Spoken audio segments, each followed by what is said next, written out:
شہکار میں وہ، جنگل میں کوہسار میں وہ، سورج چاند ستاروں میں، مومن کے کردار میں وہ، پھولوں کی مہکار میں وہ، جنگل میں کوہسار میں وہ، سورج چاند ستاروں میں، مومن کے کردار میں وہ۔ اس رات میں سارے رمضان میں بخشش ہوتی رہتی ہے، لیکن اس رات میں 4 آدمیوں کی بخشش نہیں ہوتی، باقی سب کی ہو جاتی اہل ایمان میں سے۔ تو 4 آدمیوں کی بخشش نہ ہونے کا مطلب یہ ہے کہ اگر یہ توبہ نہیں کرتے تو ان کے لیے معافی کوئی نہیں، اگر یہ توبہ کر لیں تو ایک دم معافی، ان کو بھی اللہ کی رحمت ان کو اپنے چھاؤں میں لے لے گی۔ پہلا ہے مدمن خمر، جو مستقل شراب کا عادی ہو، مستقل شراب پینے والا یا کوئی بھی نشہ کرنے والا جو آدمی کو مفلوج کر دیتا ہے۔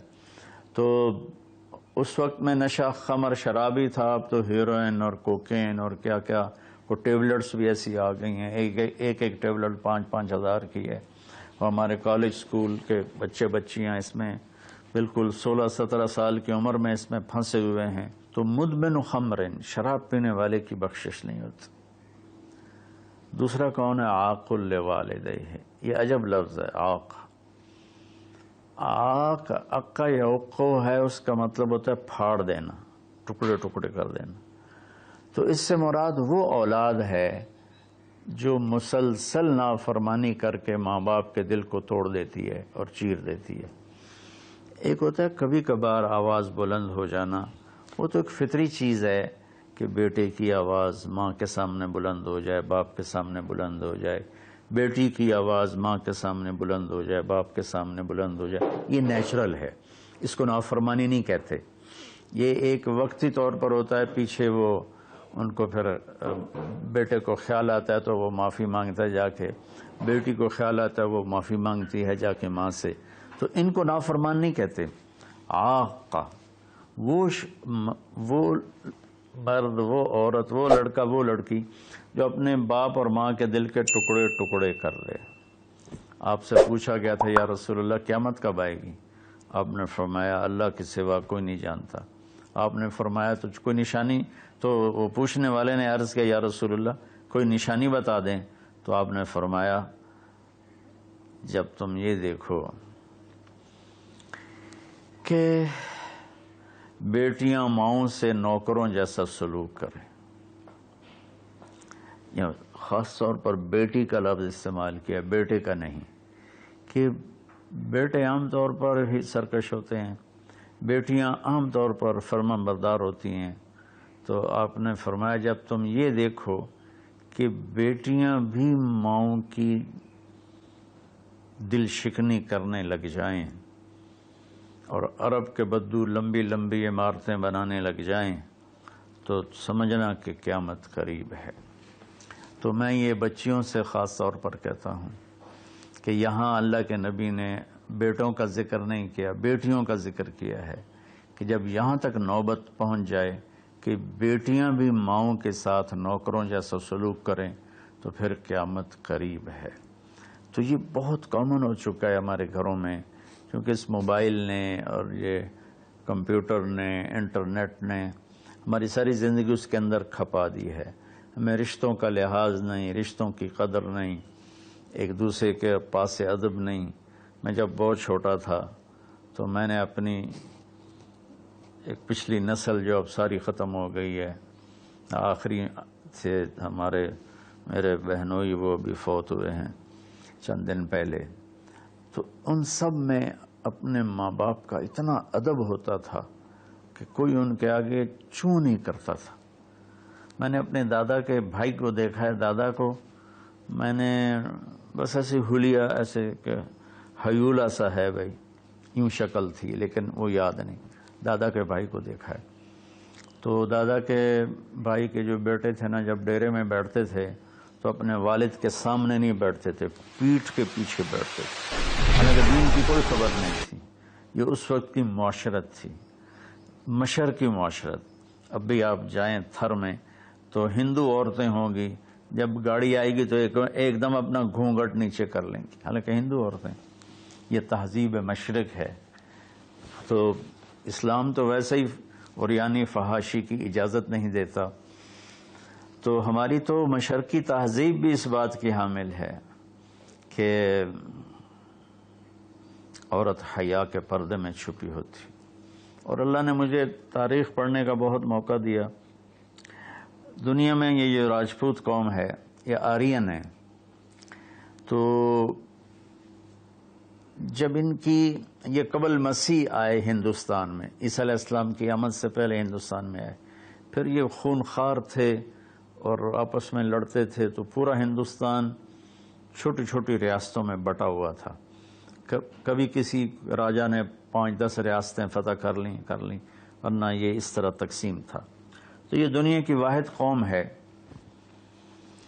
جب انہیں یقین ہوتا تھا کہ ہمیں شکست ہو جائے گی تو وہ سب سے پہلے اپنی بیٹیوں کو، بیویوں کو، ماؤں کو قتل کر دیتے تھے کہ کوئی ہماری بیٹیوں کی عزت سے نہ کھیلے، ہماری بہنوں ماؤں کی عزت سے نہ کھیلے. پھر جا کر لڑتے تھے. اور عام طور پر جس کو شکست ہوتی تھی وہی ایسا کرتا تھا اور اپنی جان دے دیتے تھے. چھوٹا سا واقعہ سناتا ہوں کہ مراٹھوں نے ایک قلعے پر حملہ کیا، شیر گڑھ اس کا نام تھا. تو اس کا جو راجا تھا وہ راجپوت تھا، اس کی طرف سے اورنگزیب کی طرف سے وہ وہاں اس قلعے کا وہ حاکم تھا، لیکن تھا ہندو. اودے سنگھ اس کا نام تھا اور اس کی 18 بیویاں تھیں. تو مراٹھوں نے اس پر حملہ کیا. تو رات کے اندھیرے میں حملہ کیا. تو سارے 5000 کی فوج تھی، ہندو مسلم کٹھے، وہ شرابیں پی کے پڑے تھے. وہ 300 آدمی اندر گئے، ان کو اکھاڑ دیا. تو اودے سنگھ کو جب پتہ چلا کہ میدان ہاتھ سے نکل گئے تو اس نے اپنی 18 بیویوں کا سر قلم کر دیا اور پھر آ کے نیچے لڑا اور خود بھی مارا گیا. تو یہ ایک ثقافت تھی، تہذیب تھی. تو اب ہماری ساری وہ اختلط الحابل بالنابل، اچھا پانی اور گند گٹر کا پانی آپس میں مل گئے ہیں. تو ہماری تو آپ نے تہذیب دیکھنی ہو تو آپ یہ ادھر جا کر سندھ میں دیکھ لیں کس طرح عورتیں اپنے گھونگھٹ میں رہتی ہیں. تو میرے بیٹوں بیٹیوں، حیا بہت بڑی چیز ہے، بہت بڑی دولت ہے. چونکہ ہم قرآن نہیں پڑھے، اللہ کے نبی کو نہیں پڑھا، تو مختلف قسم کی چیزوں سے ہم متاثر ہو کر اپنا وجود بھی گم کر بیٹھے ہیں اور اپنی تہذیب بھی مار بیٹھے ہیں. تو دوسرا شخص جس کی بخشش نہیں وہ ہے جو ماں باپ کے دل کو ٹکڑے ٹکڑے کر دیتا ہے. تیسرا ہے قاطع رحم، جو رشتوں کی پرواہ نہیں کرتا، رشتوں کو توڑتا ہے، بدتمیزی کرتا ہے، گالی گلوچ کرتا ہے، اور کبھی بھائی سے لڑتا ہے، کبھی ماں سے لڑتا ہے، کبھی باپ سے، کبھی چچا سے، کبھی تایا سے. ماں اور باپ سے جتنے رشتے بنتے ہیں نا وہ ذوی الارحام کہلاتے ہیں. تو جو اپنے رشتوں کی قدر نہیں کرتا اور ان کو ذلیل کرتا ہے تو اس کی بھی بخشش نہیں ہوتی. چوتھا ہے الشاحن. شاحن کہتے ہیں جو دل میں بغض رکھے کسی کے لیے، دل میں کینہ رکھے کسی کے لیے، تو اس کی بھی بخشش نہیں ہوتی. تو دیکھو میں سب کے سامنے ہاتھ جوڑتا ہوں، اگر کوئی شراب کا عادی ہے توبہ کر لے، ابھی 21 کی رات نہیں آئی. اگر کوئی ماں باپ کو ناراض کر کے بیٹھا ہے تو ان کے پاؤں پکڑ کے راضی کر لے. کوئی رشتہ داروں سے لڑائیاں کرتا پھر رہا ہے تو صلح کر لے. کوئی کسی کے بارے میں دل میں کینہ رکھتا ہے، بغض رکھتا ہے تو اپنے دل کو صاف کر لے. ان چاروں میں یہ آخری چیز بہت زیادہ پھیلی ہوئی ہے کہ ہمارے دل نفرتوں سے بھرے ہوئے ہیں. تو میرے بھائی بہنوں، اس رات میں اللہ تبارک و تعالی سب کی بخشش فرما دیتا ہے سوائے ان 4 آدمیوں کی. اور یہ بھی اگر توبہ کر لیں تو ان کی ساتھ ہی بخشش ہو جاتی ہے. تو اس میں ہمیں 21 کو بھی جاگنا چاہیے، 23 کو بھی، 25 کو بھی، 27 کو بھی، 29 کو بھی، کہ 5 راتیں، کوئی ایک رات تو ضرور ہوگی، باقی اصل علم تو میرے اللہ کے پاس ہے۔ تو اپنے دل کو بھائی بہنوں صاف کرو، اور اس ایک رات میں 83 سال کا ثواب لے لو۔ اللہ تعالیٰ مجھے آپ کو عمل کی توفیق بخشے۔ السلام علیکم۔ پھولوں کی مہکار میں وہ، جنگل میں کوہسار میں وہ، سورج چاند ستاروں میں مومن